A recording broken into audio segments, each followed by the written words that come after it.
ഹരേ കൃഷ്ണ കൃഷ്ണ കൃഷ്ണ ഹരേ ഹരേ ഹരേ രാമ രാമ രാമ ഹരേ ഹരേ ഹരേ കൃഷ്ണ കൃഷ്ണ കൃഷ്ണ ഹരേ ഹരേ ഹരേ രാമ രാമ രാമ ഹരേ ഹരേ ഹരേ കൃഷ്ണ കൃഷ്ണ കൃഷ്ണ ഹരേ ഹരേ ഹരേ രാമ രാമ രാമ ഹരേ ഹരേ ഹരേ കൃഷ്ണ കൃഷ്ണ കൃഷ്ണ ഹരേ ഹരേ ഹരേ രാമ രാമ രാമ ഹരേ ഹരേ ഹരേ കൃഷ്ണ കൃഷ്ണ ഹരേ ഹരേ ഹരേ രാമ രാമ രാമ ഹരേ ഹരേ ഹരേ കൃഷ്ണ കൃഷ്ണ ഹരേ ഹരേ ഹരേ രാമ ഹരേ കൃഷ്ണ എല്ലാവർക്കും ഹരേ കൃഷ്ണ മാതാജി പ്രണാമം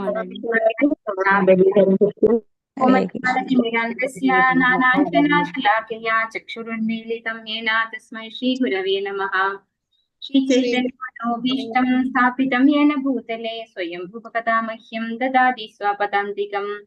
വന്ദേഹം ശ്രീഗുരോ ശ്രീയുതപദകമലം ശ്രീഗുരുൻ വൈഷ്ണവംശ ശ്രീരൂപം സാന്ദ്രജാതം സഹഗണ രഘുനാഥാന്വിതം തം സജീവം സാദ്വൈതം ഭാഗവതോദം പരിജനസഹിതം കൃഷ്ണ ചൈതന്യദേവം ശ്രീരാധാകൃഷ്ണ പാദാൻ സഹഗണ ലളിതാ ശ്രീ വിശാഖാന്വിതാംശ. നമോ വിഷ്ണുപാദായ കൃഷ്ണപൃഷ്ഠായ ഭൂതലേ ശ്രീമതേ പതാക സ്വാമിനി നമാചാര്യപാദായ നിതായ കൃപപ്രദായിനെ ഗൗരകഥാദാമദായ നഗരഗ്രാമതാരിണേ. നമോ വിഷ്ണുപാദായ കൃഷ്ണപൃഷ്ഠായ ഭൂതലേ ശ്രീമതേ ഭക്തിവേദാന്ത സ്വാമിനി നാമിനെ നമസ്തേ സാരസ്വതേ ദേവേ ഗൗരവാണി പ്രചാരിണേ നിർവിശേഷ ശൂന്യവാദി പാശ്ചാത്യദേശതാരിണേ. വാഞ്ചാകൽപതരുഭ്യശ്ച കൃപാ സിന്ധുഭ്യേവ ച പതിതാനാം പാവനേഭ്യോ വൈഷ്ണവേഭ്യോ നമോ നമഃ. ഹേ കൃഷ്ണ കരുണാ സിന്ധോ ദീനബന്ധോ ജഗത്പതേ ഗോപേശ ഗോപികാ കാന്ത രാധാ കാന്ത നമോസ്തുതേ. തപ്ത കാഞ്ചന ഗൗരാംഗീ രാധേ വൃന്ദാവനേശ്വരി കൃഷ്ണഭാനുസുതേ ദേവി പ്രണമാമി ഹരിപ്രിയേ. ജയ ശ്രീ കൃഷ്ണ ചൈതന്യ പ്രഭു നിത്യാനന്ദ ശ്രീ അദ്വൈത ഗദാധര ശ്രീവാസാദി ഗൗരഭക്തവൃന്ദ. ഹരേ കൃഷ്ണ കൃഷ്ണ കൃഷ്ണ ഹരേ ഹരേ ഹരേ രാമ രാമ രാമ ഹരേ ഹരേ. ഹരേ കൃഷ്ണ. ശ്രീ രാധാ ഗോവിന്ദ് മന്ദിർ ഇസ്കോൺ ബാംഗ്ലൂരിന്റെ ഷോർട്ട് ഭാഗവതം ക്ലാസ്സിലേക്ക് എല്ലാ ഭക്തന്മാർക്കും സ്വാഗതം. ഓം നമോ ഭഗവതേ വാസുദേവായ. ഓം നമോ ഭഗവതേ വാസുദേവായ. ഓം നമോ ഭഗവതേ വാസുദേവായ. നിഗമകൽപതരോർഗളിതം ഫലം ശുഖമുഖാദമൃതദ്രവ സംയുതം വിപദ ഭാഗവതം രസമാലയം മുഹുരഹോ രസികാ ഭുവി ഭാവുകാഃ. നാരായണം നമസ്കൃത്യ നരം ചൈവ നരോത്തമം ദേവീം സരസ്വതീം വ്യാസം തതോ ജയതിരയേത് നഷ്ടപ്രായേഷു ഭദ്രേഷു. നിത്യം ഭാഗവത സേവയാ ഭഗവതി ഉത്തമ ശ്ലോകേ ഭക്തിർഭവതി നൈഷ്ഠികീം. കൃഷ്ണായ വാസുദേവായ ദേവകീ നന്ദനായ ച നന്ദഗോപകുമാരായ ഗോവിന്ദായ നമോ നമഃ. ഹരേ കൃഷ്ണ. മദേക ബന്ധോ മത്സംഗിൻ മദ്ഗുരോ മന്മഹാദന മന്നിഷ്ഠാരക മദ്ഭാഗ്യ മദാനന്ദ നമോസ്തുതേ. വൃന്ദ ശ്രീമദ് ഭാഗവതം കി ജയ. ശ്രീ പ്രഭുപാദ് കി ജയ. ശ്രീമദ് ഭാഗവതം സ്കന്ധം 1 അധ്യായം 10. ശ്രീകൃഷ്ണ ഭഗവാന്റെ ദ്വാരക പ്രവേശം, ദ്വാരകയിലേക്കുള്ള പ്രയാണം. ശ്ലോകം 11-12. ഓം നമോ ഭഗവതേ വാസുദേവായ. സത്സംഗാൻ മുക്ത ദുസ്സംഗോ ഹാതും നോത്സഹതേ ബുധഃ. കീർത്യമാനം യശോ യസ്യ സുകൃതാകർണ്യരോചനം. തസ്മിൻ ന്യസ്തധിയഃ പാർത്ഥ സഹേരൻ വിരഹം കഥം. ദർശന സ്പർശ സംലാപ ശയനാസന ഭോജനൈഃ. എല്ലാവർക്കും ചൊല്ലാം. ഓം നമോ ഭഗവതേ വാസുദേവായ. ഓം നമോ ഭഗവതേ വാസുദേവായ. സംഗോ ഹാതും നോത്സഹതേ ബുധഃ.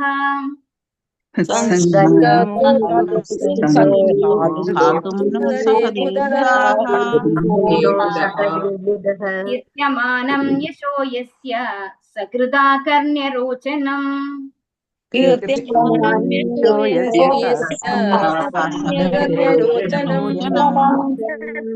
തസ്മിൻ യസ്തധിയഃ പാർത്ഥ സഹേരൻ വിരഹം കഥം.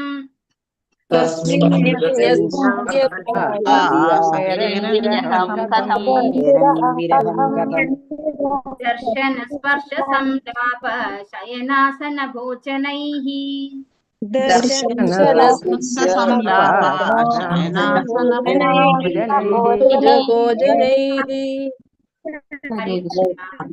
സത്സംഗ ശുദ്ധഭക്തരുടെ സംസർഗത്താൽ മുക്ത ദുസ്സംഗ ദുഷിച്ച ഭൗതിക സംസർഗത്തിൽ നിന്നും സ്വതന്ത്രമായി ഹാതും ഉപേക്ഷിക്കാനായി ന ഉത്സഹതെ ഒരിക്കലും ഉദ്യമിക്കുന്നില്ല ബുധഃ ഭഗവാനെ മനസ്സിലാക്കിയ ഒരുവൻ കീർത്തിമാനം കീർത്തിക്കുന്നു യശഃ യശസ് യസ്യ ആരുടെ സകൃത് ഒരിക്കൽ മാത്രം ആകർണ്യ ശ്രവിക്കുകയാൽ മാത്രം രോചനം രമിപ്പിക്കുന്ന തസ്മിൻ അദ്ദേഹത്തിന് ഭഗവാന് ന്യസ്തദിയഃ അദ്ദേഹത്തിന് മനസ്സ് സമർപ്പിച്ചവൻ പാർത്ഥാഹ പൃഥാവിന്റെ പുത്രന്മാർ സഹേരൻ സഹിക്കാൻ കഴിയുക വിരഹം വേർപാട് കഥം എങ്ങനെ ദർശന മുഖാമുഖം ദർശിച്ച് സ്പർശിച്ച് സംലാപ സംഭാഷണം നടത്തുക ശയന ശയിക്കുക ആസന ഇരിക്കുക ഭോജനൈഹി ഒരുമിച്ച് ഭക്ഷണം കഴിക്കുക വർത്തനം ഭാവാർത്ഥം എസി ഭക്തി വേദാന്ത സ്വാമിശീല പ്രഭുപാക്കിച്ച് ശുദ്ധഭക്തരുടെ സംസർഗത്തിൽ പരമപുരുഷനായ ഭഗവാനെ മനസ്സിലാക്കുകയും ദുഷിച്ച ഭൗതിക സംസർഗത്തിൽ നിന്നും സ്വതന്ത്രനാവുകയും ചെയ്ത ഒരു ബുദ്ധിശാലിയായ വ്യക്തിക്ക് ഒരിക്കൽ മാത്രം കേട്ടതാണെങ്കിൽ തന്നെയും ഭഗവത് മഹാത്മ്യങ്ങളെ കുറിച്ച് ശ്രവിക്കുന്നത് ഒരിക്കലും ഒഴിവാക്കാനാവില്ല. പിന്നെ എങ്ങനെയാണ് ഭഗവാനെ മുഖാമുഖം ദർശിക്കുകയും അദ്ദേഹത്തെ സ്പർശിക്കുകയും അദ്ദേഹവുമായി സംവദിക്കുകയും അദ്ദേഹത്തോടൊപ്പം ഉറങ്ങുകയും ഇരിക്കുകയും ഭുജിക്കുകയും ചെയ്ത് വ്യക്തിരൂപത്തിലുള്ള ഭഗവാനുമായി ഉറ്റബന്ധം സ്ഥാപിച്ച പാണ്ഡവർക്ക് അദ്ദേഹത്തിന്റെ വേർപാട് സഹിക്കുവാൻ കഴിയുന്നത്? അപ്പോ നമ്മള് ഈ ഒരു അധ്യായത്തിന്റെ തുടക്കത്തില് എന്താണ് ഉണ്ടായത്? ശൗനകാദി മഹർഷിമാര് സൂതഗോസ്വാമിയോട് ചോദിക്കുകയാണ്, എങ്ങനെയാണ് രാജാവ്, അതായത് യുധിഷ്ഠിര രാജാവ് രാജ്യം ഭരിച്ചത് വളരെ ആസ്വദിച്ചാണോ ഭരിച്ചത് അല്ലെ? അപ്പോ സൂതഗോസ്വാമി മറുപടി പറഞ്ഞു, അദ്ദേഹം ഒരു കർത്തവ്യം എന്ന നിലയിലാണ് ഭരിച്ചത്.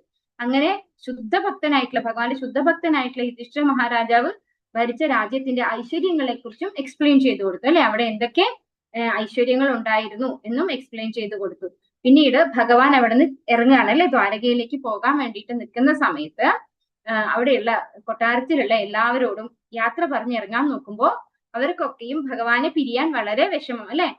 ഹസ്തിനപുര കൊട്ടാരത്തിലുള്ള എല്ലാവർക്കും ഭഗവാനെ പിരിയാൻ വളരെ വിഷമം. അവിടെ മനസ്സിലാക്കി തന്നു എന്താണ്, ഭഗവാനെ അവിടെ അടുത്ത് ഒരിക്കൽ കണ്ടു കഴിഞ്ഞാൽ തന്നെ ഭഗവാൻ ആരാണ്? സർവ്വ ആകർഷകനാണ് അല്ലെ. അപ്പൊ അദ്ദേഹത്തെ മുഖാമുഖം ദർശിച്ചതിലൂടെ തന്നെ അവർക്ക് എല്ലാ ഭൗതിക മാലിന്യങ്ങളും ഇല്ലാതെയായി, അവരൊക്കെ മുക്താത്മാക്കളായി മാറിയെന്ന് അവിടെ മനസ്സിലാക്കി. അതുകൊണ്ട് തന്നെ അവർക്ക് ഭഗവാന്റെ വിരഹം വളരെ വേദനാജനകമായിരുന്നു, വളരെ സഹിക്കാൻ പറ്റാത്തതായിരുന്നു എന്ന് പറഞ്ഞു. ഈ ഒരു ശ്ലോകത്തിൽ എന്താ പറയുന്നത്? ശുദ്ധഭക്തരുടെ സംസർഗത്താൽ പരമപുരുഷനായ ഭഗവാനെ മനസ്സിലാക്കുകയും ദുഷിച്ച ഭൗതിക സംസർഗത്തിൽ നിന്നും സ്വതന്ത്രനാവുകയും ചെയ്ത ഒരു ബുദ്ധിശാലിയായ വ്യക്തിക്ക്, അതായത് ബുദ്ധിശാലിയായ വ്യക്തി എന്താണ്? അവനൊരു ഭക്തനാണ് അല്ലെ, അവന് ഭഗവാനാണ് എല്ലാം എന്ന് മനസ്സിലാവും. ബുദ്ധി ഉണ്ടെങ്കിലേ ആണ് അത് മനസ്സിലാവുള്ളൂ. അപ്പൊ അങ്ങനെയുള്ള ഒരു വ്യക്തിക്ക് ഒരിക്കൽ മാത്രം കേട്ടതാണെങ്കിൽ തന്നെ, അപ്പൊ ഭഗവാനെ കുറിച്ച് മാലിന്യങ്ങൾ ഇല്ലാത്തൊരു വ്യക്തിക്ക് ഭഗവാനെ കുറിച്ച് ഒരു പ്രാവശ്യം ശ്രവിച്ചാൽ തന്നെയും ആ വ്യക്തിക്ക് ഭഗവാനോടുള്ള ഭക്തി ഉറയ്ക്കും എന്നാണ് ഇതിൽ നിന്ന് നമുക്ക് മനസ്സിലാകുന്നത് അല്ലെ. അതായത് ശുദ്ധ ഭക്തരുടെ സംസർഗത്തിൽ നമ്മൾ എപ്പോഴും സത്സംഗം വേണം എന്ന് പറയും അല്ലെ. നമ്മളെ എല്ലാ ഞായറാഴ്ചയും സത്സംഗം വെക്കുന്നുണ്ട്, എല്ലാവരും പങ്കെടുക്കണം എന്ന് പറയുന്നു. എന്താണ് അതിന്റെ പ്രത്യേകത? സത്സംഗത്തിന് വളരെ മഹാത്മ്യം ഉണ്ടല്ലേ. ശുദ്ധഭക്തരുടെ സംസർഗത്തിൽ പരമപുരുഷനായ ഭഗവാനെ മനസ്സിലാക്കിയപ്പോ ഭഗവാൻ ശ്രീകൃഷ്ണനാണ് പരമ ദിവ്യോത്തമ പുരുഷൻ എന്ന് സത്സംഗത്തിൽ നിന്ന് മനസ്സിലാക്കുകയും ദുഷിച്ച ഭൗതിക സംസർഗത്തിൽ നിന്നും സ്വതന്ത്രനാവുകയും ചെയ്തിട്ടുള്ള ഒരു വ്യക്തി ഒരിക്കലെങ്കിലും മാത്രമേ ഭഗവാനെ കുറിച്ച് കേട്ടിട്ടുള്ളൂ എങ്കിലും പിന്നീട് ഭഗവാനെ കുറിച്ച് കേൾക്കുന്നതിൽ നിന്ന് പിന്തിരിയാൻ അയാൾക്ക് സാധിക്കില്ല, ഒരിക്കലും ഒഴിവാക്കാൻ പറ്റില്ല എന്നാണ് പറയുന്നത്. പിന്നെ എങ്ങനെയാണ് ഭഗവാനെ മുഖാമുഖം ദർശിക്കുകയും ഇപ്പോ പഞ്ചപാണ്ഡവന്മാരും ഭഗവാനെ എങ്ങനെയാ കണ്ടിട്ടുള്ളത്? ഭഗവാനെ സദാ മുഖാമുഖം ദർശിക്കുന്നു, അദ്ദേഹത്തെ സ്പർശിക്കുന്നു, അദ്ദേഹവുമായി സംവദിക്കുന്നു, അദ്ദേഹത്തോട് സംസാരിക്കുന്നു അല്ലെ. അദ്ദേഹത്തോടൊപ്പം ഉറങ്ങുകയും ഇരിക്കുകയും ഭുജിക്കുകയും ചെയ്ത് വ്യക്തിരൂപത്തിലുള്ള ഭഗവാനുമായി ഉറ്റബന്ധം സ്ഥാപിച്ച പാണ്ഡവർക്ക് അദ്ദേഹത്തിന്റെ വേർപാട് സഹിക്കുവാൻ കഴിയുന്നത്? അപ്പോ എങ്ങനെയാണ് ഇത്രമാത്രം ആത്മബന്ധം ഉണ്ടാക്കിയിട്ടുണ്ടാര്? പഞ്ചപാണ്ഡവർ അല്ലെ. പാണ്ഡവരൊക്കെയും ഭഗവാനോട് അത്രയും ആത്മബന്ധം ഉണ്ടാക്കിയിട്ടുണ്ട്. അങ്ങനെയുള്ള പാണ്ഡവർക്ക് എങ്ങനെയാണ് ഭഗവാന്റെ വേർപാട് സഹിക്കാൻ സാധിക്കുക എന്നാണ് ഇവിടെ ചോദിക്കുന്നത്. ഭാവാർത്ഥം എസി ഭക്തി വേദാന്ത സ്വാമിശീല പ്രഭുപാക്കിച്ച് ഒരു ഉയർന്ന അധികാരിയെ സേവിക്കുകയാണ് ജീവാത്മാക്കളുടെ വ്യവസ്ഥാപിതമായ അവസ്ഥ. ഇന്ദ്രിയാസ്വാദനത്തിന്റെ വ്യത്യസ്ത ഘട്ടങ്ങളിൽ മായാശക്തിയുടെ ആദേശം അനുസരിച്ച് നിർബന്ധിതമായി സേവിക്കുവാൻ ജീവാത്മാവ് കടപ്പെട്ടിരിക്കുന്നു. ഇന്ദ്രിയങ്ങളെ സേവിക്കുന്നതിൽ അവൻ ഒരിക്കലും തളരുന്നില്ല. ഒരു പക്ഷെ അവൻ തളർന്നാലും തൃപ്തനാകാതെ വീണ്ടും വീണ്ടും അപ്രകാരം പ്രവർത്തിക്കുവാൻ മായാശക്തി എപ്പോഴും അവനെ നിർബന്ധിതനാക്കുന്നു. അത്തരം ഇന്ദ്രിയാസ്വാദന പ്രവർത്തനങ്ങൾക്ക് യാതൊരു അവസാനവും ഇല്ലെന്ന് മാത്രമല്ല, ബദ്ധാത്മാക്കൾ യാതൊരു മോചന പ്രതീക്ഷയും ഇല്ലാതെ അത്തരം അടിമത്തത്തിന്റെ കുരുക്കിലകപ്പെടുന്നു. ശുദ്ധ ഭക്തരുടെ സംസർഗത്തിൽ മാത്രമേ മോചനം സാധ്യമാവുകയുള്ളൂ. അപ്പോ നമ്മളൊക്കെ എന്താണ്, ആരെങ്കിലും ഒക്കെ സേവിച്ചുകൊണ്ടിരിക്കുകയാണ് എപ്പോഴും, അല്ലെ? നമ്മൾ ഭക്തിയിൽ വരുന്നത് വരെയും നമ്മൾ എന്താ ചെയ്യുന്നത്? നമ്മൾ ആർക്കെങ്കിലും വീട്ടിലുള്ളവർക്ക്, അല്ലെ, അച്ഛനെ സേവിക്കും, അമ്മയെ സേവിക്കും, സഹോദരങ്ങളെ, ഭർത്താവിനെ, മക്കളെ, അല്ലെ, ഇങ്ങനെ ഓരോരുത്തർക്കായിട്ട് നമ്മൾ ഓരോ തരത്തിൽ സേവനം ചെയ്തുകൊണ്ടിരിക്കുകയാണ്. നമ്മൾ നമ്മുടെ ഇന്ദ്രിയങ്ങളെയാണ് ആത്യന്തികമായിട്ട് സേവനം ചെയ്യുന്നതെന്നാണ് പറയുന്നത്. നമ്മൾ ഈ നമ്മുടെ സോ കോൾഡ് ബന്ധുക്കളെ അല്ലെങ്കിൽ നമ്മുടെ റിലേറ്റീവ്സ് ആയിട്ടുള്ള അല്ലെങ്കിൽ മക്കളോ ഭർത്താവോ ആരെങ്കിലും ആവട്ടെ, നമ്മൾ എന്തുകൊണ്ടാണ് അവരെ സേവനം ചെയ്യുന്നത്? അവരെ സേവിക്കുമ്പോ അവര് സംതൃപ്തരാകുമ്പോൾ നമ്മൾ സംതൃപ്തരാകുന്നുണ്ട്. അപ്പൊ ആത്യന്തികമായിട്ട് നമ്മുടെ ലക്ഷ്യം നമ്മുടെ സംതൃപ്തിയാണ്, അല്ലെ? അപ്പൊ ഇന്ദ്രിയ സംതൃപ്തിയാണ് നമ്മൾ ചെയ്യുന്നത്. ഇതിന് എപ്പോഴും മാത്രമേ ഒരു അവസാനം ഉള്ളൂ എന്നാണ് പറയുന്നത്. എപ്പോഴാണോ നമ്മൾ ശുദ്ധ ഭക്തരുടെ സംസർഗത്തിൽ എത്തുന്നത്, അപ്പോഴും മാത്രമേ അതിന് മോചനം സാധ്യമാവുകയുള്ളൂ എന്നാണ് പറയുന്നത്. അവണ്ണമുള്ള സംസർഗത്താൽ ഒരാൾ ക്രമേണ തന്റെ അതീന്ദ്രിയ അവബോധത്തിലേക്ക് ഉയർത്തപ്പെടുന്നു. അങ്ങനെ തന്റെ ശാശ്വതമായ പദവി ഭഗവാന് സേവനം അർപ്പിക്കുകയാണെന്നും അല്ലാതെ കാമം, ക്രോധം, ആധിപത്യം സ്ഥാപിക്കാനുള്ള ആഗ്രഹം മുതലായവയാൽ തലതിരിഞ്ഞ ഇന്ദ്രിയങ്ങളെ സേവിക്കുന്നതല്ലെന്നും ജീവാത്മാവിനെ മനസ്സിലാക്കാൻ കഴിയുന്നു. അപ്പോ സത്സംഗത്തിന്റെ പ്രത്യേകതയാണത്, അല്ലെ? സത്സംഗത്തിലൂടെ നമുക്ക് പറഞ്ഞു തരുന്നത് എന്താണ്? ഭഗവാനെ കുറിച്ചാണ്, അല്ലെ? ഭഗവാന്റെ കഥകൾ പറയുന്നു, ഭഗവാനെ കുറിച്ചുള്ള കീർത്തനങ്ങൾ ചൊല്ലുന്നു. അങ്ങനെ ആ ഒരു സമയം നമ്മള് ഭാഗവതത്തിൽ തുടക്കത്തിൽ നമ്മൾ പഠിച്ചു എന്താണ് നമുക്ക് ഭാഗവതവും അതുപോലെ ഭഗവാന്റെ കാര്യങ്ങളും കേട്ട് കഴിഞ്ഞാൽ സംഭവിക്കാം. എന്താണ്? ശൃണ്വതാം സ്വഗതാ കൃഷ്ണഃ പുണ്യശ്രവണ കീർത്തനഃ ഭദ്രാണി ഭദ്രാണി വിതുനോതി സുഹൃത് സദാം. അല്ലെ? ഭഗവാനെ കുറിച്ച് കേൾക്കുമ്പോ എന്താ സംഭവിക്കുക? ഹൃദയത്തിലെ മാലിന്യങ്ങളൊക്കെ അങ്ങ് ഇല്ലാതെ ആവുകയാണ് ചെയ്യുന്നത്. അപ്പോ അതുകൊണ്ട് തന്നെ നമ്മുടെ എല്ലാ മാലിന്യങ്ങളിൽ നിന്നും നമ്മൾ മുക്തരായി നമ്മൾക്ക് ആ ഭഗവാനെ മനസ്സിലാക്കാനുള്ള ഒരു കഴിവ് നമുക്ക് കിട്ടുന്നു, അല്ലെ?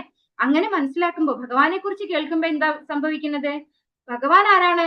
പരമം പവിത്രം, അല്ലെ? ഭഗവാൻ പരമപവിത്രനാണ്. അപ്പൊ ഭഗവാനെ കുറിച്ച് കേൾക്കുമ്പോൾ നമ്മുടെ കേൾവിയും നമ്മുടെ ഹൃദയവും ഒക്കെ പരിശുദ്ധീകരിക്കപ്പെടുകയാണ് ചെയ്യുന്നത്.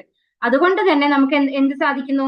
ഭഗവാനെ ശരിയായ രീതിയിൽ മനസ്സിലാക്കാൻ സാധിക്കുന്നു. അതുപോലെ കാമക്രോധ ലോഭ മോഹാദികളൊക്കെ നമ്മുടെ ഉള്ളിൽ നിന്ന് ഇല്ലാതെ ഒരേ സമയം സംഭവിക്കുന്ന പ്രോസസ്സാണത്. ഒന്ന് ഇല്ലാതെയാവുന്നു, മറ്റൊന്ന് ഉണ്ടാവുന്നു. അങ്ങനെ ഒരേ സമയം നടക്കുന്ന ഒരു പ്രോസസ്സാണത്. അപ്പോഴാണ് നമുക്ക് എന്ത് മനസ്സിലാവുന്നത്? നമ്മുടെ ശാശ്വതമായ പദവി ഭഗവാനെ സേവിക്കുകയാണ് എന്ന് മനസ്സിലാവും. തലതിരിഞ്ഞ ഇന്ദ്രിയങ്ങളെ സേവിക്കലല്ല എന്നും നമുക്ക് തിരിച്ചറിയാൻ സാധിക്കും. ഭൗതികമായ സമൂഹവും മൈത്രിയും സ്നേഹവും എല്ലാം കാമത്തിന്റെ വ്യത്യസ്ത രൂപങ്ങളാണ്. ഭവനം, രാജ്യം, കുടുംബം, സമൂഹം, ധനം തുടങ്ങിയവയും എല്ലാവിധ അനുബന്ധങ്ങളുമെല്ലാം ഭൗതിക ലോകത്തിലെ ബന്ധനത്തിന് കാരണങ്ങളാണ്. ഇവിടെ ജീവിതത്തിലെ ത്രിവിധ ക്ലേശങ്ങൾ അനുബന്ധ ഘടകങ്ങളാകുന്നു. ശുദ്ധ ഭക്തരുമായുള്ള സംസർഗത്താലും അവരിൽ നിന്നും വിനീത വിധേയനായി ശ്രവിക്കയാലും ഭൗതിക ആസ്വാദനത്തിനുള്ള അഭിനിവേശം മന്ദീഭവിക്കുകയും ഭഗവാന്റെ അതീന്ദ്രിയ ലീലാശ്രവണത്തിനായുള്ള ആകർഷണം പ്രമുഖമാവുകയും ചെയ്യുന്നു. ഒരിക്കൽ ഈ ആകർഷണം ഉണ്ടായിക്കഴിഞ്ഞാൽ പിന്നെ അത് വെടിമരുന്നിൽ തീയെന്നോണം നിർവിഘ്നമായി ഉത്തരോത്തരം വർദ്ധിക്കുന്നു. ആത്മസാക്ഷാത്കാരത്താൽ ആത്മസംതൃപ്തരായി എല്ലാ ഭൗതിക ബന്ധനങ്ങളിൽ നിന്നും യഥാർത്ഥത്തിൽ മുക്തരായവരെ പോലും അതീന്ദ്രിയമായി ഭഗവത് ഭക്തരാക്കി തീർക്കുന്ന വിധം അത്രത്തോളം ആകർഷകനാണ് പരമദിവ്യോത്തമ പുരുഷനായ ഹരി എന്ന് പ്രസ്താവിക്കപ്പെടുന്നു. അപ്പൊ ഒരിക്കൽ നമ്മൾ ഭഗവാനെ മനസ്സിലാക്കാൻ തയ്യാറായാൽ അല്ലെങ്കിൽ സാധിച്ചാൽ എന്താ സംഭവിക്കുന്നത്? പിന്നെ ഒരു ആസക്തിയാണ്, അല്ലെ? ഭഗവാനെ കുറിച്ച് കേട്ടോണ്ടിരിക്കണം എന്നുള്ളത് ഒരു ആസക്തിയായി മാറും. നമ്മള് ഏതുപോലെയാണ്? വെടിമരുന്നിന് തീ കൊടുത്ത പോലെയാണെന്നാ പറയുന്നത്. അതിങ്ങനെ കൂടിക്കൂടി വരികയാണ് ചെയ്യുക. ആ ഇഷ്ടം, ഭഗവാനോടുള്ള ഇഷ്ടം, ഭഗവാനെ കുറിച്ച് കേൾക്കാനുള്ള ഇഷ്ടം, അത് കൂടിക്കൂടി വരികയാണ് ചെയ്യുക. അങ്ങനെ ഭഗവാനോടുള്ള ഇഷ്ടം വർദ്ധിക്കുമ്പോൾ എന്ത് സംഭവിക്കും? സ്വാഭാവികമായിട്ടും ഭൗതികമായിട്ടുള്ള ഇഷ്ടങ്ങൾ കുറഞ്ഞു വരും. അങ്ങനെ നമ്മൾക്ക് മുക്താത്മാക്കളായി മാറാൻ സാധിക്കും. അത്രത്തോളം ആകർഷകനാണ്. അതായത് ഒരു ബ്രഹ്മത്തിന്റെ ലെവലിൽ ഉള്ള ആളുകളെ പോലും, അതായത് ബ്രഹ്മത്തിന്റെ ലെവലിൽ ധ്യാനിക്കാൻ വേണ്ടിയിട്ട് ഭൗതികമായ എല്ലാം ഉപേക്ഷിച്ച് ഒരാകർഷണം ഇല്ലാതെ ജീവിക്കുന്നവരെ പോലും ആകർഷിക്കുന്ന ആളാണ് ഭഗവാൻ എന്ന് നമ്മൾ നേരത്തെയും ഭാഗവതത്തിൽ പഠിച്ചു അല്ലെ. ശുകദേവ ബ്രഹ്മർഷിയെ ഭാഗവതം ആകർഷിച്ച കാര്യം പറയുന്നിടത്ത് നമ്മളത് പഠിച്ചതാണ്. ശുകദേവ ബ്രഹ്മർഷി എന്തായിരുന്നു? ജന്മനാ മുക്താത്മാവായിരുന്നു. അദ്ദേഹം എല്ലാം ഉപേക്ഷിച്ച് പോയതാണ്. അദ്ദേഹത്തെ പോലും ആകർഷിച്ചു എന്ത്? ഭഗവാനെ കുറിച്ച് ഉള്ള ആ ഒരു കീർത്തനങ്ങള്, ശ്രീമദ് ഭാഗവതം ഒക്കെ ശുകദേവ ബ്രഹ്മർഷിയെ പോലും ആകർഷിച്ചു എന്നവിടെ പറയുന്നുണ്ട്. ഈ സാഹചര്യങ്ങളൊക്കെ പരിഗണിക്കുമ്പോൾ ഭഗവാന്റെ സന്തത സഹചാരികളായ പാണ്ഡവരുടെ അവസ്ഥ എന്തായിരുന്നുവെന്ന് അനായാസേന മനസ്സിലാക്കാം.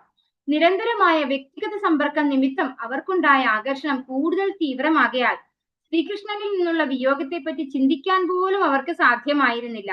അദ്ദേഹവുമായുള്ള വിയോഗത്തിൽ അവരുടെ അവസ്ഥ വൃന്ദാവനത്തിലെ ഗോപികമാരുടേതിനേക്കാൾ ഒട്ടും കുറഞ്ഞതല്ല. എങ്കിലും ഭഗവാൻ നിരപേക്ഷനാകയാൽ അദ്ദേഹത്തിൽ നിന്നുള്ള വിയോഗവും അദ്ദേഹവുമായുള്ള വ്യക്തിഗത സമ്പർക്കവും ഒന്നുപോലെയാണ്. ഭഗവാന്റെ രൂപം, ഗുണങ്ങൾ, നാമം, യശസ്, ലീലകൾ മുതലായവയുടെ സ്മരണം ഒരു പരിശുദ്ധ ഭക്തന് അത്രത്തോളം ആകർഷകമാകയാൽ അദ്ദേഹം ലൗകിക ഭുവനത്തിലെ രൂപങ്ങൾ, ഗുണങ്ങൾ, നാമങ്ങൾ, യശസ്, പ്രവർത്തനങ്ങൾ എന്നിവയെല്ലാം വിസ്മരിക്കുന്നു. മാത്രമല്ല മറ്റു പരിശുദ്ധ ഭക്തന്മാരുമായുള്ള അദ്ദേഹത്തിന്റെ പരിപക്വമായ സംസർഗ നിമിത്തം ഒരു ക്ഷണം പോലും അദ്ദേഹം ഭഗവത് സമ്പർക്കത്തിൽ നിന്നും അകലുന്നില്ല. അപ്പോ ഒരു ശുദ്ധ ഭക്തന്റെ കാര്യമാണ് ഇവിടെ പറഞ്ഞത്. ഭഗവാനുമായിട്ട് വ്യക്തിരൂപത്തിൽ അടുത്തത് കൊണ്ട് തന്നെ പാണ്ഡവർക്ക് ഭഗവാനോടുള്ള വിയോഗം ഒട്ടും സഹിക്കബിൾ ആയിരുന്നില്ല എന്നാണ് പറയുന്നത്. അപ്പോ ഇവിടെ പറയുന്നു ഭഗവാനോടുള്ള ആ അടുപ്പവും, അതായത് ഒന്നിച്ചിരിക്കുമ്പോഴുള്ളതും ഭഗവാനോടുള്ള വിയോഗവും ഒന്നുപോലെയാണെന്നാണ് പറയുന്നത്.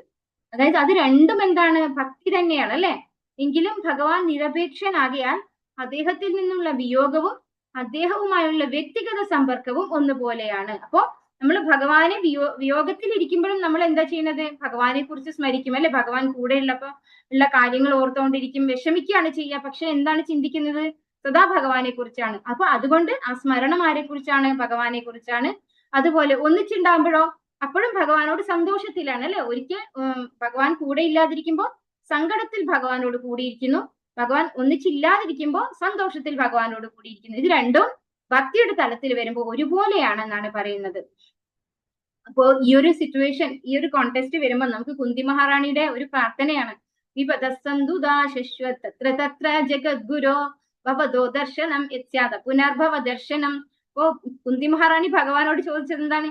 ഇനിയും ആപത്ത് വന്നോട്ടെ ഭഗവാനെ എന്ന്. കാരണം എന്തുകൊണ്ടാണ്? പാണ്ഡവർക്ക് ആപത്ത് വരുമ്പോഴൊക്കെ ആരടുത്തുണ്ട്? ഭഗവാനുണ്ട്. ഇപ്പൊ ഭഗവാൻ ആപത്തൊന്നും ഇല്ലാതിരിക്കുന്ന സമയത്ത് ഭഗവാൻ പോവാൻ ഒരുങ്ങാണ് അല്ലെ. അപ്പൊ കുന്തി മഹാറാണി പ്രാർത്ഥിച്ചത് കറക്റ്റ് ആണ്. ഭഗവാൻ അടുത്ത് വരണമെങ്കിൽ എന്ത് വേണം? ആപത്തുകൾ വന്നുകൊണ്ടിരിക്കണം. അപ്പൊ ഭഗവാന് കാണാൻ പറ്റും, അടുത്ത് ഭഗവാനോട് സംസാരിക്കാൻ പറ്റും, ഭഗവാന്റെ കൂടെ ഇരിക്കാൻ പറ്റും. അതാണ് ഏറ്റവും വലിയ ആനന്ദമായിട്ട് അവർക്ക് കിട്ടുന്നത്. അപ്പൊ വളരെ കറക്റ്റ് ആണ് കുന്തി മഹാറാണിയുടെ ആ ഒരു പ്രാർത്ഥന. ഈ സമയത്ത് നമുക്ക് അതാണ് ഓർക്കാൻ പറ്റുക അല്ലെ. ഓം നമോ ഭഗവതി വാസുദേവായ സർവീതി നിമിഷൈരക്ഷൈഃ തമനുദ്രുത ചേതസഃ വീക്ഷന്ത സ്നേഹ സംബന്ധ വിചേലുസ്തത്ര തത്രഃ. എല്ലാവർക്കും ചൊല്ലാം. ഓം നമോ ഭഗവതി വാസുദേവായ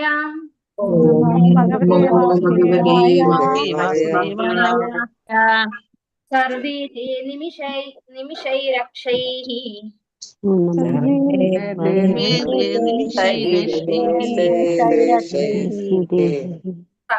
തമനുദ്രുത ചേതസഃ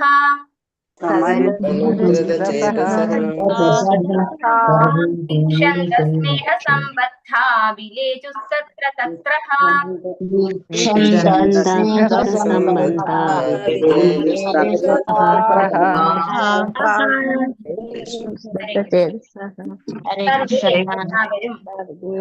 അവർ അനിമിഷൈഹി കണ്ണുകൾ ചിമ്മാതെ, അക്ഷൈഹി നേത്രങ്ങളാൽ, തം അനു അദ്ദേഹത്തിന് പിറകെ, ദ്രുതചേതസഃ ആർദ്രമായ ഹൃദയം, വീക്ഷന്തഃ അദ്ദേഹത്തെ വീക്ഷിച്ചുകൊണ്ട്, സ്നേഹസംബന്ധാഹ പരിശുദ്ധ സ്നേഹത്താൽ ബദ്ധരായി, വിചേലുഹു ചലിക്കാൻ ആരംഭിച്ചു, തത്ര ഇവിടെയും അവിടെയും, അപ്രകാരം അവർ ചെയ്തു.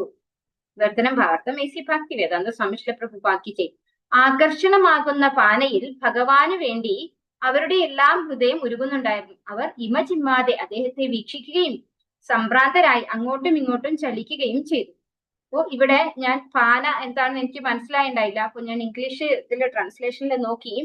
പാന എന്ന് പറയുന്ന ഒരു പാത്രമാണ്. ആകർഷണമാകുന്ന പാത്രത്തില് ഭഗവാന് വേണ്ടി അവരുടെ എല്ലാം ഹൃദയം ഉരുകുന്നുണ്ടായിരുന്നു. എങ്ങനെയാണോ വെണ്ണ ഒരു പാത്രത്തിലാക്കി ഉരുക്കാൻ വെക്കുന്നത്, അതുപോലെ അവരുടെ ഹൃദയം ആകർഷണമാകുന്ന പാത്രത്തില് ഉരുകി പോകുന്നുണ്ടായിരുന്നു. എന്തിനു വേണ്ടിയിട്ട്? ഭഗവാന് വേണ്ടിയിട്ട്. അവർ ഇമചിമ്മാതെ അദ്ദേഹത്തെ വീക്ഷിക്കുകയും സംഭ്രാന്തരായി അങ്ങോട്ടും ഇങ്ങോട്ടും ചലിക്കുകയും ചെയ്തു. അപ്പൊ ആ ഒരു വെപ്രാളത്തില് നമ്മൾ എന്താ ചെയ്യേണ്ടതെന്ന് അറിയാതെ എന്താ പറയാ, ഡിസ്റ്റർബ്ഡ് ആയിട്ട് ഇരിക്കുക എന്ന് പറയില്ലേ, ആ ഒരു അവസ്ഥയായിരുന്നു ആർക്കുണ്ടായിരുന്നത്? ഭഗവാനെ വിയോഗത്തിലാകാൻ പോകുന്ന പാണ്ഡവർക്കും അതുപോലെ ഹസ്തിനപുരിയിലുള്ളവർക്കും എല്ലാം ഉള്ള ഒരു ഫീലിംഗ് ആണ് ഇവിടെ പറയുന്നത്. ഭാവാർത്ഥം ഈസി ഭക്തി വേദാന്ത സമിശ്ര പ്രഭുപാദ് കി ജയ്. എല്ലാ നിത്യമായവർക്കും മധ്യേ പ്രമുഖനായ നിത്യമായവനാകിയാൽ ശ്രീകൃഷ്ണൻ എല്ലാ ജീവാത്മാക്കൾക്കും സ്വാഭാവികമായി ആകർഷകനാണ്. അദ്ദേഹം മാത്രമാണ് അനേകരായ നിത്യമായവരുടെ പരിപാലകൻ. ഇതേക്കുറിച്ച് കഠോപനിഷത്തിൽ പ്രസ്താവിച്ചിരിക്കുന്നു. അപ്രകാരം തത്സമയം ഭഗവാന്റെ മായാശക്തിയുടെ മയക്കത്തിന് കീഴിൽ വിസ്മരിക്കപ്പെട്ട ഭഗവാനുമായുള്ള ഒരുവന്റെ ശാശ്വത ബന്ധത്തെ പുനരുജ്ജീവിപ്പിക്കുക വഴി അവന് നിത്യമായ സമാധാനവും സമൃദ്ധിയും ആർജിക്കുവാൻ കഴിയുന്നു. ഒരിക്കൽ ഈ ബന്ധം എളിയ തോതിൽ പുനരുജ്ജീവിപ്പിച്ചു കഴിഞ്ഞാൽ ബദ്ധാത്മാവ് തൽക്ഷണം ഭൗതിക ശക്തിയുടെ മായയിൽ നിന്നും സ്വതന്ത്രനായി തീരുകയും ഭഗവത് സംസർഗത്തിന് വേണ്ടി ഉന്മത്തനായി തീരുകയും ചെയ്യുന്നു. ഇവിടെ എന്താ പറയുന്നത്? എല്ലാ നിത്യമായവർക്കും മധ്യേ പ്രമുഖനായ നിത്യമായവനാകിയാൽ. കൺഫ്യൂഷൻ വേണ്ട. നിത്യോ നിത്യാനാം ചേതനാ ചേതനാന എന്ന് കേട്ടിട്ടുണ്ടാവും എല്ലാവരും അല്ലെ? ഭാഗവതത്തിലെല്ലാം ശ്രീ പ്രഭുപാദർ കുറെ ദിക്കിൽ ഉപയോഗിച്ചിട്ടുള്ളതാണ്. നിത്യ എന്ന് പറയുമ്പോ സിംഗുലറും നിത്യാന എന്ന് പറയുമ്പോൾ പ്ലൂരലും. നിത്യം എന്ന് പറഞ്ഞു കഴിഞ്ഞാൽ ഭഗവാൻ, ഒരേ ഒരാൾ, സിംഗുലർ പേഴ്സൺ ഭഗവാനാണ്. നിത്യാന എന്ന് പറഞ്ഞു കഴിഞ്ഞാൽ ആരാണ്? നമ്മൾ ജീവാത്മാക്കളാണ് അല്ലെ? ഭഗവത്ഗീതയിൽ ഭഗവാൻ പറയുന്നു, മമൈവാംശോ ജീവലോകേ ജീവഭൂത സനാതനഃ അല്ലെ? ജീവാത്മാക്കളൊക്കെയും ഭഗവാന്റെ ശാശ്വത അംശങ്ങളാണ്, സനാതനരാണ്. അതുകൊണ്ടാണ് നിത്യം എന്ന് പറയുന്നത്. നമ്മുടെ ശരീരം നമുക്ക് എന്താണ് നശ്വരമാണെങ്കിലും ജീവാത്മാവ് എന്ന് പറയുന്നത് ഒരിക്കലും നശിക്കാത്തതാണ്. അതുകൊണ്ട് എല്ലാ നിത്യമായവർക്കും മധ്യേ പ്രമുഖനായ നിത്യമായവനാകിയാൽ, അതായത് ജീവാത്മാക്കൾക്ക് മധ്യേ ഭഗവാൻ ആയിട്ടുള്ള ശ്രീകൃഷ്ണൻ എല്ലാ ജീവാത്മാക്കൾക്കും സ്വാഭാവികമായി ആകർഷകനാണ്. അപ്പോ എല്ലാവർക്കും ആകർഷകനാണ് ഭഗവാൻ. അദ്ദേഹം മാത്രമാണ് അനേകരായ നിത്യമായവരുടെ പരിപാലകൻ. അപ്പൊ നമ്മളെ എല്ലാവരെയും പരിപാലിക്കുന്നത്. സ്ഥിതി അല്ലെ, നമ്മൾ പറയും സൃഷ്ടി സ്ഥിതി സംഹാരം, അതിൽ സ്ഥിതി ആരാണ്? വിഷ്ണു ആണ് ചെയ്യുന്നത് അല്ലെ? അപ്പൊ സ്ഥിതി എല്ലാവരെയും പരിപാലിക്കുന്നത് ആരാണ്? ഭഗവാനാണ്. ഇതേക്കുറിച്ച് കഠോപനിഷത്തിൽ പ്രസ്താവിച്ചിട്ടുണ്ടെന്ന് പറയും. അപ്രകാരം തത്സമയം ഭഗവാന്റെ മായാശക്തിയുടെ മയക്കത്തിന് കീഴിൽ വിസ്മരിക്കപ്പെട്ട ഭഗവാനുമായുള്ള ഒരുവന്റെ ശാശ്വത ബന്ധത്തെ പുനരുജ്ജീവിപ്പിക്കുക. അതായത് മായാശക്തിയാണ് നമുക്ക് ഭഗവാനെ മറന്നു പോവാൻ കാരണം. അതുകൊണ്ട് ഭഗവാനെ മറന്നു പോകുന്നു. അതിനെ പുനരുജ്ജീവിപ്പിക്കുക വഴി അവന് നിത്യമായ സമാധാനവും സമൃദ്ധിയും ആർജിക്കാൻ കഴിയുന്നു. അപ്പോ എപ്പോഴാണോ നമുക്ക് ഭഗവാനെ, നിത്യനായിട്ടുള്ള ഭഗവാനെ ഓർക്കാൻ കഴിയുന്നത്, അപ്പോ നമ്മുടെ ഉള്ളിലും നമ്മളും ആരാണ്? ശരിക്കും നിത്യം ആയിട്ടുള്ള ആളാണ് അല്ലെ? ഒരിക്കലും നാശമില്ലാത്ത സനാതനരായിട്ടുള്ള നമ്മൾക്ക് നമ്മുടെ യഥാർത്ഥ സമാധാനവും സമൃദ്ധിയും ആർജിക്കാൻ കഴിയുന്നു. ഒരിക്കൽ ഈ ബന്ധം എളിയ തോതിൽ പുനരുജ്ജീവിപ്പിച്ച് കഴിഞ്ഞാൽ ബദ്ധാത്മാവ് തൽക്ഷണം ഭൗതിക ശക്തിയുടെ മായയിൽ നിന്നും സ്വതന്ത്രനായി തീരുകയും ഭഗവത് സംസർഗത്തിന് വേണ്ടി ഉന്മത്തനായി തീരുകയും ചെയ്യുന്നു. ഭഗവാനുമായുള്ള വ്യക്തിഗത സമ്പർക്കത്തിലൂടെ മാത്രമല്ല, ഭഗവാന്റെ നാമരൂപ ഗുണലീലകളുമായുള്ള സംഘത്തിലൂടെയും ഈ സംസർഗം സാധ്യമാണ്. ശുദ്ധ ഭക്തനിൽ നിന്നുമുള്ള വിനയാന്വിതമായ ശ്രവണത്തിലൂടെ ബദ്ധാത്മാക്കളെ ഈ പരിപൂർണത അവസ്ഥ വരെ എത്തിക്കുവാൻ ശ്രീമദ് ഭാഗവതം പരിശീലിപ്പിക്കുന്നു. അപ്പോ നമ്മൾ വിചാരിക്കേണ്ട പാണ്ഡവർക്ക് മാത്രമേ ഈ ഭാഗ്യം കിട്ടുള്ളൂ എന്ന്. അതുകൊണ്ടാണ് ഇവിടെ ശ്രീ പ്രഭുപാദർ പറയുന്നത്, ഭഗവാനുമായുള്ള വ്യക്തിഗത സമ്പർക്കത്തിലൂടെ മാത്രമല്ല, ഭഗവാന്റെ നാമരൂപ ഗുണലീലകളുമായുള്ള സംഘത്തിലൂടെയും. ഇത് എവിടെ കിട്ടുക? നാമരൂപ ഗുണലീലകൾ എവിടെ കിട്ടുക? ശ്രീമദ് ഭാഗവതത്തിലെ അല്ലെ? അങ്ങനെയുള്ള സമ്പർക്കത്തിലൂടെയും സംഘത്തിലൂടെയും ഈ സംസർഗം സാധ്യമാണ്. ഇപ്പോ ഭഗവാനോട് വ്യക്തിരൂപത്തിൽ പാണ്ഡവർ എങ്ങനെയാണോ ഇടപഴകിയിട്ടുണ്ടായിരുന്നത്, അതുപോലെ നമുക്ക് ശ്രീമദ് ഭാഗവതത്തിലൂടെ ഭഗവാനോട് ഭഗവാന്റെ സമീപത്തിരിക്കാനും ഭഗവാനെ കുറിച്ച് കേൾക്കാനും അതേ ഒരു സംസർഗം, അതേ ഒരു സംഘം നമുക്കും കിട്ടും എന്നാണ് പറയുന്നത്. ശുദ്ധ ഭക്തനിൽ നിന്നുള്ള വിനയാന്വിതമായ ശ്രവണത്തിലൂടെ ബദ്ധാത്മാക്കളെ ഈ പരിപൂർണത അവസ്ഥ വരെ എത്തിക്കുവാൻ ശ്രീമദ് ഭാഗവതം പരിശീലിപ്പിക്കുന്നു. അപ്പോ ശുദ്ധ ഭക്തനാണ് ശ്രീ പ്രഭുപാദർ അല്ലെ? അദ്ദേഹം എഴുതിയിരിക്കുന്ന ശ്രീമദ് ഭാഗവതമാണ് നമ്മൾ വായിക്കുന്നത്. അപ്പോ അങ്ങനെയുള്ള ശ്രവണത്തിലൂടെ, അങ്ങനെയുള്ള ഒരു ഭക്തനിൽ നിന്ന് നമ്മൾ ശ്രവിക്കുന്നതിലൂടെ ബദ്ധാത്മാക്കളെ ഈ പരിപൂർണത അവസ്ഥ വരെ എത്തിക്കുവാൻ ശ്രീമദ് ഭാഗവതം പരിശീലിപ്പിക്കുന്നു. ശ്രീല പ്രഭുപാദർ നമ്മളോട് എപ്പോഴും പറയാറുണ്ട്, ഞാൻ ഈ ഭൂമിയിൽ നിന്ന് എവിടെയും പോയിട്ടില്ല, ഞാൻ എന്റെ പുസ്തകങ്ങളിലുണ്ട് എന്ന്. അപ്പോ പ്രഭുപാദർ എഴുതിയ പുസ്തകങ്ങൾ വായിക്കുമ്പോൾ നമുക്ക് ശരിക്കും സംഘം കിട്ടുന്നത് ആരുമായിട്ടാണ്? പ്രഭുപാദരുമായിട്ടാണ് അല്ലെ. പ്രഭുപാദര് ഇത്രയും ശുദ്ധഭക്തനായിട്ടുള്ള ഒരു ആചാര്യനാണ്. അതിന് പറക്കോട്ടാണ്, കുറച്ചെടുക്കാം, സമയമുണ്ട് കുറച്ച്. ഓം നമോ ഭഗവതേ വാസുദേവായ. ന്യരുന്തനുദ്ഗളബാഷ്പം ഔത്കണ്ഠ്യദേവകീസുതേ നിർയാത്യകാരാനോ ഭദ്രം ഇതി സ്യാത് ബാന്ധവസ്ത്രിയഃ. കുറച്ച് ബുദ്ധിമുട്ടാണ് ഈ ശ്ലോകങ്ങള്, എന്നാലും വായിച്ചുള്ള എല്ലാവർക്കും. ഓം നമോ ഭഗവതേ വാസുദേവായ. ഓം നമോ ഭഗവതേ വാസുദേവായ. നിരുന്തനുദ്ഗളബാഷ്പം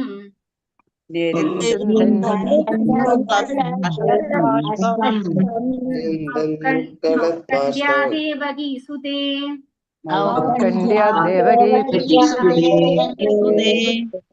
നിർയാത്യകാരാനോ ഭദ്രം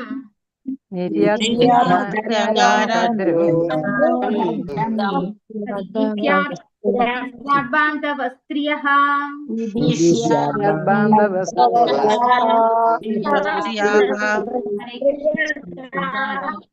ഹരേ കൃഷ്ണ. നിരുന്ധൻ അത്യന്തം വ്യാസത്തോടു കൂടി നിരോധിച്ചിട്ട്, ഉദ്ഗളത് കവിഞ്ഞൊഴുകുന്ന, ബാഷ്പം അശ്രുക്കൾ, ഔത്കണ്ഠ്യാത് അത്യധികം ഉത്കണ്ഠ നിമിത്തം, ദേവകീസുതേ ദേവകീസുതന്, നിര്യാതി പുറത്തു വന്നപ്പോൾ, അകാരാത് കൊട്ടാരത്തിൽ നിന്നും, ന ഇല്ല, അഭദ്രം അമംഗളം, ഇതി അപ്രകാരം, സ്യാത് സംഭവിച്ചേക്കാം, ബാന്ധവ ബന്ധുക്കൾ, സ്ത്രീയ സ്ത്രീജനങ്ങൾ. വിവർത്തനം ഭാവാർത്ഥം എസി ഭക്തി വേദാന്ത സ്വാമി ശ്രീല പ്രഭുപാദിച്ചേ. ശ്രീകൃഷ്ണന് വേണ്ടിയുള്ള ഉത്കണ്ഠ നിമിത്തം അശ്രുക്കളാൽ നിറഞ്ഞു കവിഞ്ഞ നയനങ്ങളോട് കൂടിയ ബന്ധുക്കളായ സ്ത്രീജനങ്ങൾ കൊട്ടാരത്തിൽ നിന്നും പുറത്തേക്ക് വന്നു. വളരെ ബുദ്ധിമുട്ടി മാത്രമേ അവർക്ക് അശ്രുക്കളെ നിയന്ത്രിക്കാൻ കഴിഞ്ഞുള്ളൂ. വിടവാങ്ങുന്ന നേരം അശ്രുക്കൾ അമംഗളം ഉണ്ടാക്കുമെന്ന് അവർ ഭയപ്പെട്ടു. ഇപ്പോ ആരെങ്കിലും പോകാൻ ഇറങ്ങുമ്പോൾ നമ്മൾ കരഞ്ഞോണ്ടിരുന്നാ പറയല്ലേ, നീ അമംഗളം, അതായത് ഒരു മോശം കാഴ്ചയും കണ്ടോണ്ട് അവരെ കൊണ്ട് പോവാനാക്കരുത് എന്ന് പറയുന്നതുകൊണ്ടാണ് എന്ത്, കരഞ്ഞോണ്ടിരിക്കാൻ പാടില്ല ആരെങ്കിലും പോകാൻ ഇറങ്ങുമ്പോ എന്ന് പറയുന്നത് അല്ലെ. അതാണ് ഇവിടെ പറയുന്നത്, ഭഗവാന് വേണ്ടിയുള്ള ഉത്കണ്ഠ നിമിത്തം ഭഗവാൻ പോകാൻ ഇറങ്ങാണ് ദ്വാരകയിലേക്ക്. അതുകൊണ്ട് അവിടെ ഹസ്തിനപുരിയിലുള്ള സ്ത്രീകൾ, ബന്ധുക്കളായിട്ടുള്ള സ്ത്രീകളൊക്കെയും കൊട്ടാരത്തിൽ നിന്ന് പുറത്തേക്ക് വന്നു. ഒരാള് യാത്രയാക്കാൻ വേണ്ടി വീട്ടിലുള്ളവരൊക്കെ പുറത്തേക്ക് വരും അല്ലെ, അതുപോലെ എല്ലാവരും പുറത്തേക്ക് വന്നു. അവരൊക്കെ എന്താണ്, വളരെ ബുദ്ധിമുട്ടാണ്, അവരുടെ കണ്ണുനീര് വരികയാണ് ചെയ്യുന്നത്. അത് നിയന്ത്രിക്കാൻ അവർ പരിശ്രമിക്കുകയാണ് ചെയ്യുന്നത്. അവര് ഭയപ്പെട്ടു, എല്ലാവരും ഇത് അമംഗളം ഉണ്ടാക്കും എന്ന് പറയുമോ എന്ന് അവരെ ഭയപ്പെട്ടു എന്നാണ് ഇവിടെ പറയുന്നത്. വേദാന്ത സ്വാമി ശ്രീല പ്രഭുപാദ് ജയ്. ഹസ്തിനപുര കൊട്ടാരത്തിൽ നൂറുകണക്കിന് സ്ത്രീജനങ്ങൾ ഉണ്ടായിരുന്നു. അവരെല്ലാവരും തന്നെ കൃഷ്ണനോട് സ്നേഹമുള്ളവരായിരുന്നു. എല്ലാവരും ബന്ധുക്കളുമായിരുന്നു. കൃഷ്ണൻ കൊട്ടാരത്തിൽ നിന്നും പുറപ്പെട്ട് സ്വദേശത്ത് മടങ്ങുകയാണെന്ന് കണ്ടപ്പോൾ അവർ അദ്ദേഹത്തിനായി വളരെ ഉത്കണ്ഠാകുലരായി തീരുകയും പതിവ് പോലെ അശ്രുക്കൾ അവരുടെ കവിൾത്തടങ്ങളിലൂടെ ഒഴുകാൻ തുടങ്ങുകയും ചെയ്തു. അതേസമയം അശ്രുക്കൾ ആ മുഹൂർത്തത്തിൽ കൃഷ്ണൻ അമംഗളം ഉണ്ടാകാൻ ഹേതുവാകുമോ എന്നും അവർ ശങ്കിച്ചു. തന്നിമിത്തം അവർ അവയെ നിരോധിക്കുവാൻ ആഗ്രഹിച്ചു. എന്നാൽ അത് അവർക്ക് വളരെ പ്രയാസമേറിയ കാര്യമായിരുന്നു. അപ്പൊ ഭഗവാൻ പോകാൻ ഇറങ്ങുകയാണെന്ന് കണ്ടപ്പോ അവിടെ ഉണ്ടായിരുന്ന സ്ത്രീകൾ, പൊതുവെ എന്തുകൊണ്ടാണ് ഈ സ്ത്രീകളെ എടുത്തു പറയുന്നത്? ഭഗവാൻ ആരാണ്? ഭഗവാൻ പരമപുരുഷനാണ് അല്ലെ. സ്ത്രീകൾക്ക് സ്വാഭാവികമായ ഒരു ആകർഷണം ആരോടാണ് ഉണ്ടാവുക? പുരുഷനോട് അല്ലെ. അപ്പൊ പരമപുരുഷനായിട്ടുള്ള ഭഗവാനോട് എല്ലാവർക്കും എന്തുണ്ട്? ആകർഷണമുണ്ട്. അപ്പൊ സ്ത്രീകൾക്ക് വിശേഷമായിട്ടും ആകർഷണമുണ്ട്. ഭഗവാൻ അത്രയും ആകർഷകനായതുകൊണ്ട്. അപ്പൊ സ്ത്രീകളൊക്കെയും അശ്രുക്കൾ വന്ന് കണ്ണു നിറഞ്ഞ് ഭഗവാൻ പോവുകയാണെന്ന് മനസ്സിലാക്കിയപ്പോ കണ്ണു നിറഞ്ഞിരിക്കുകയായിരുന്നു. കണ്ണുനീര് തടയാൻ അവര് വളരെയധികം പരിശ്രമിക്കുന്നുണ്ടായിരുന്നു. ഭഗവാൻ അത് അമംഗളമാകുമോ എന്നവര് ശങ്കിച്ചു എന്നിവിടെ പറയുന്നു. എന്നാൽ അതവർക്ക് വളരെ പ്രയാസമേറിയ കാര്യമായിരുന്നു. കാരണം അശ്രുക്കളെ നിയന്ത്രിക്കാൻ കഴിഞ്ഞില്ല. ആകയാൽ അവർ കണ്ണുകളിൽ വെച്ച് തന്നെ അശ്രുക്കൾ തുടച്ചു. മാത്രമല്ല അവരുടെ ഹൃദയം ദ്രുതഗതിയിൽ സ്പന്ദിക്കുകയും ചെയ്തു. ആകയാൽ പോർക്കളത്തിൽ വധിക്കപ്പെട്ടവരുടെ പത്നിമാരും പുത്രവധുക്കളുമായ സ്ത്രീജനങ്ങൾ ഒരിക്കലും ശ്രീകൃഷ്ണനുമായുള്ള പ്രത്യക്ഷ സമ്പർക്കത്തിൽ ഏർപ്പെട്ടില്ല. എങ്കിലും അവരെല്ലാവരും അദ്ദേഹത്തെയും അദ്ദേഹത്തിന്റെ മഹനീയ കർമ്മങ്ങളെയും കുറിച്ച് കേട്ടിരുന്നു. മാത്രമല്ല അപ്രകാരം അവർ അദ്ദേഹത്തെ കുറിച്ച് ചിന്തിക്കുകയും അദ്ദേഹത്തിന്റെ നാമം, കീർത്തി തുടങ്ങിയവയെ കുറിച്ച് സംസാരിക്കുകയും ചെയ്തിരുന്നു. അങ്ങനെ നേരിട്ട് സമ്പർക്കം പുലർത്തിയിരുന്നവരെ പോലെ തന്നെ അവർ കൃഷ്ണനോട് സ്നേഹബദ്ധരായി തീരുകയും ചെയ്തു. അപ്പൊ ഇത് നമ്മൾ നേരത്തെ വായിച്ചു അല്ലെ. ഭഗവാനെ കുറിച്ച് ശുദ്ധഭക്തരായിട്ടുള്ള ആളുകൾ, അതായത് സത്സംഗത്തിലൂടെ ശുദ്ധഭക്തരായിട്ടുള്ള ആളുകളുടെ സംസർഗത്തിലൂടെ ഭഗവാനെ കുറിച്ച് കേൾക്കുമ്പോൾ ഭൗതിക മാലിന്യങ്ങളൊക്കെ ഇല്ലാതെയായി ഭഗവാനെ കുറിച്ച് കേൾക്കുന്നതിൽ ഒരു പ്രാവശ്യം കേൾക്കുമ്പോൾ തന്നെയും അവർക്ക് ഇനിയും ഇനിയും ആവർത്തിച്ച് കേൾക്കാനുള്ള ഒരു ആസക്തി ഉണ്ടാകുന്നു. നമ്മൾ ആദ്യത്തെ ശ്ലോകത്തിൽ നമ്മൾ വായിച്ചു അല്ലെ? അത് തന്നെയാണ് ഇവിടെ അർത്ഥിക്കുന്നത്. അതായത് ഈ സ്ത്രീകൾക്ക് ഭഗവാനുമായിട്ട്, ഈ സ്ത്രീകളൊക്കെ ആരാണ്? ഈ യുദ്ധത്തില് മരിച്ചു പോയവരുടെ ഭാര്യമാരൊക്കെയാണ് അവിടെ ഉള്ളത് അല്ലെ? കുറെ സ്ത്രീകൾ അവിടെ ഉണ്ട്. അപ്പൊ അങ്ങനെയുള്ള അവർക്കൊന്നും തന്നെ ഭഗവാനുമായിട്ട് നേരിട്ട് സമ്പർക്കം ഉണ്ടായിരുന്നില്ല. പക്ഷെ ഭഗവാനെ കുറിച്ച് കേൾക്കുന്നുണ്ടായി, അവര് സത്സംഗത്തിൽ ഉണ്ടായി എന്നാണ് പറയുന്നത്.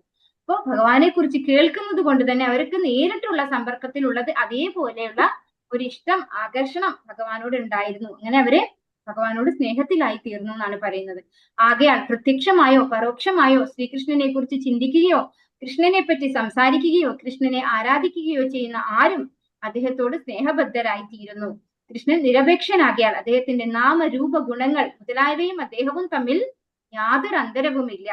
ശ്രീകൃഷ്ണനുമായുള്ള നമ്മുടെ ഉറ്റബന്ധം അദ്ദേഹത്തെ സംബന്ധിച്ച് സംസാരിക്കുന്നതിലൂടെയും ശ്രവണത്തിലൂടെയും അദ്ദേഹത്തിന്റെ സ്മരണത്തിലൂടെയും സ്വകാര്യമായി പുനരുജ്ജീവിപ്പിക്കാൻ കഴിയുന്നു. ആത്മീയ ശക്തിയാലാണ് അപ്രകാരം സാധ്യമാകുന്നത്. അപ്പൊ ഭഗവാനെ കുറിച്ച് കേൾക്കുന്നതും ഭഗവാനെ കാണുന്നതും തമ്മിലൊരു വ്യത്യാസം ഇല്ല അല്ലെ? ഭഗവാന്റെ നാമരൂപ ഗുണങ്ങൾ അതും ഭഗവാനും തമ്മിൽ ഒരു വ്യത്യാസം ഇല്ല. അപ്പൊ നമ്മൾ എന്ത് ചെയ്താൽ മതി? ഭഗവാന്റെ വിഗ്രഹാരാധന ചെയ്താൽ രൂപം അല്ലേ? ഭഗവാന്റെ വിഗ്രഹാരാധനയിലൂടെ നമുക്ക് ഭഗവാന്റെ രൂപം കാണാം. അതുപോലെ ഭഗവാനെ കുറിച്ച് ശ്രവിക്കുക, അതുപോലെ ഭഗവാന്റെ നാമം ജപിക്കുക. ഇവിടെ നാമരൂപങ്ങളായി. പിന്നെ ഭാഗവതം കേൾക്കുക, ഭഗവാന്റെ ഗുണങ്ങള് ലീലകളൊക്കെ നമുക്ക് ഭാഗവതത്തിലൂടെ നമുക്ക് കേൾക്കാൻ പറ്റും. അപ്പോ ഇത്രയും ഉണ്ടായാൽ തന്നെ നമുക്ക് ഏതുപോലെയായി എന്ന് പറയുന്നു? ഭഗവാനെ മുഖാമുഖം ദർശിച്ചതിന് തുല്യമായി കഴിഞ്ഞിരിക്കുന്നു എന്ന് പറയുന്നു.